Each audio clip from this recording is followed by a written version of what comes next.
Okay, so today I'm going to be talking movies, and here I have Croque Madame, Chine, and here is potato and cheese with fantastic, absolutely fantastic curry sauce. More specifically, movie experiences. What do I mean by movie experiences? I mean movies that I've seen at a movie theatre, at a cinema. And of course, prior to COVID, I used to be quite an avid movie goer. Nowadays, not so much. These 10 movies aren't the best movies ever made necessarily, but for one reason or another, they will always stick in my mind. And the first one I'm going to discuss is Ghostbusters, which I saw in New York in 1984. It was my first time in the States. I'd only been in America a few days, and I was invited by a family to come and watch Ghostbusters. And of course, Ghostbusters is set in New York.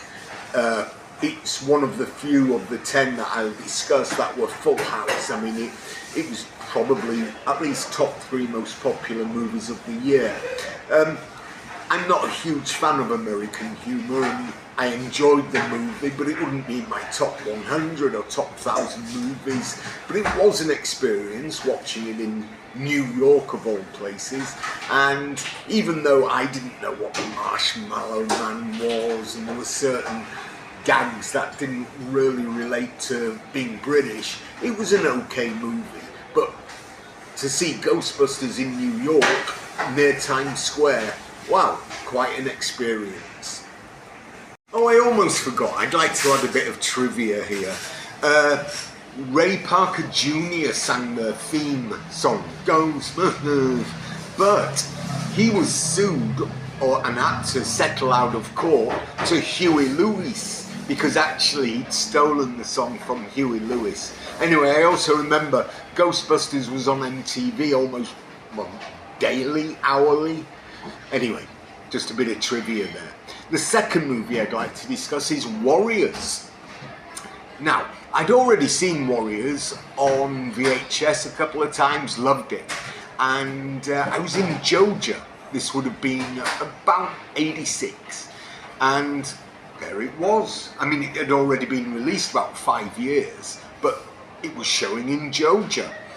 Went to see it on the big screen. Of course, Warriors is one of my top 10 movies of all time. No doubt about that. And at the end of this little bit, I'll have a bit of fun.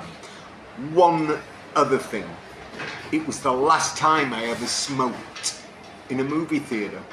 In those days, in certain countries, including Indonesia, you could still smoke in a movie theatre. Anyway, last time I smoked, Joe Gicardi, and it was the Warriors. Can you dig it? Can you dig it? Can you dig it?